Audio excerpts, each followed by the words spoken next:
If your recent single is sitting on 1,000, maybe 2,500 streams, and it feels like things just have stalled in your life, you might be falling into one of three traps that I see artists fall into around releasing their music. And that is number one, spending too much money in the wrong places. Number two, using your best visual too early. And number three, expecting others to drive your streams. And these are just a couple of truths that I see a lot with the intention that sharing this might help get you unstuck. Because if we've never met, I'm Ayaz. I'm a Spotify strategist and a music marketing coach, and I help a mix of like DIY, grassroots artists, independent labels, and managers who inspire me. I only work with good hearted people who've been dropping music for a long time, but their momentum and their passion feels like it's drying up. And I want to fix that for every artist in the world and install my 100K Hitmaker system, which is a set of digital marketing strategies to grow and compound your catalog to 100,000 Spotify monthly listeners. And over time, like new clients who've tried this, they've used this repeatable strategy, and I've helped them go from like 2K to 10K with no ads, and then to 30K per song using a holistic set of systems. And on average, that then starts getting Spotify to pay them a salary. So this isn't theory. I'm not telling you what to do. I'm sharing what I actually do with my clients. And so you're old enough to make your own decisions. And if this works for you, to try it or decide to ignore it. Completely your decision. And so I want to just start by explaining that you're not egotistical for wanting to get to 10,000 plays as the minimum benchmark. That isn't arrogant. That isn't selfish. It's that you're trying to take your music seriously. And it's not just the song, but promotion has evolved in the last couple of years. It's not about chasing clout or trying to go viral overnight. It's about doing enough of the right things consistently until the numbers finally reflect how good the music is. So let's dive into three of the common blocks and three ways to solve them, right? Number one is spending money on the wrong things. Like I've seen people spend hundreds of pounds on the location of their filming day, on hiring a car to pose in the video, for props, for clothes that they buy just for this shoot, and then hair and makeup stylists. And it's all to raise the quality of the content because you're thinking that if people are impressed, they'll go and listen. But the reality check is none of those are driving traffic to the song. That's not money going into marketing. That's going money to actually feed your ego and make you feel like a star before you're actually able to afford it. And most of the time, you're paying from your salary. You're dipping into your earnings from your day job that isn't music because your music isn't breaking even. Your music is a loss leader. And so, actually, what we need to do is shift our perspective and make releasing music cheaper. That's not to say don't spend on the marketing. Let's actually get the production quality cheaper. So, instead of hiring a location, let's go outside for free. Instead of hiring videographers and extras and props and cars, let's ask our friends to come along with us and hold a phone or position a tripod. Let's wear our own clothes instead of buying or hiring new outfits. Let's do your own hair and makeup and everything else instead of hiring in. And so this is going to save time on planning all that shit, and it's going to save you budget on spending on it.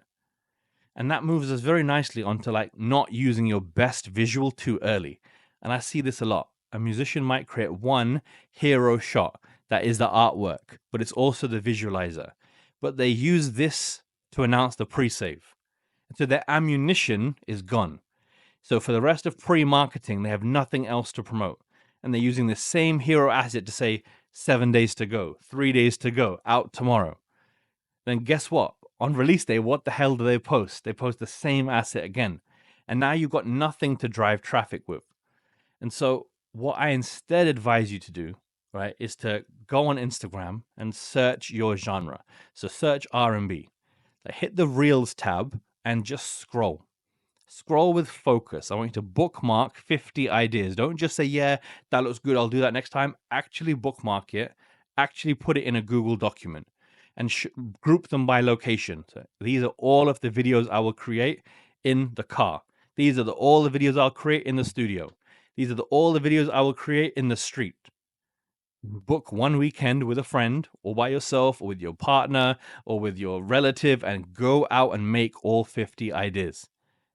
Like simple, repeatable, like you know what's actually caught your attention. So guess what? It's going to catch other people's attention if you try it. And film it exactly the same way. Don't try and reinvent the wheel. Don't try and get hyper creative when you haven't actually had some success. Look at where they're standing, the composition of the shot, how much headroom is above their POV headline. Look at where the subtitles are placed. Look at how far they are from the camera. Or you can grab my 100K Hitmaker system from the description below, which includes my viral content ideas database of 300 plus ideas. And they're all grouped with all that reference videos already bookmarked for you. Your choice, zero pressure from my side. But the third rookie trap is expecting others to do the work. And I say this with love, is that when you're using a playlist pitching company or a PR agency or a radio plugger, they can be added after you've built some momentum, but expecting those people to drive your streams shifts the accountability that it's not my job to get plays on my song, it's their job. Right? How are my ads doing? How many playlists am I in? How many blogs have I got? How many stations am I played on? Well, your song, you have to drive the most number of plays, not other people. But I look at the perception of things. So expecting cold fans or people who've never heard of you to care, they might listen to a specific radio presenter or read a particular blog or follow a niche playlist. But the first time they hear your song, they're not going to drop what they're doing and add you to their playlist. They might be interested, but most likely they won't be. And so don't you want to talk to your warm fans even more? So people who already know you in real life, your friends, your family, your colleagues, like people you've grown up with, people you've seen on nights out. Like, how about we make them aware you have a song out? Like, we all know that feeling when you go to a party, like a barbecue or something, and a family member says, "Hey, I saw you drop that song. How's that going?" Which means they saw it, but they didn't listen to it. So that's the gap we're fixing. We're going to take so many strikes at bat that you become unignorable. And they couldn't help but realize you're dominating your feed and they're actually going to listen and like the song. What they're going to be saying at the barbecue is, "I've been loving your song. I've been listening to it nonstop." We need to shift the way they conversate to you. So they're not sliding in the DMs to congratulate you. They're showing love on your post. They're sharing your post to their story. You are going to make everyone in your network hooked on your record. And so this is the solution, guys. You keep talking about your song until it crosses 10K plays, even if you feel like people have heard it already. Because truthfully, most of your people haven't.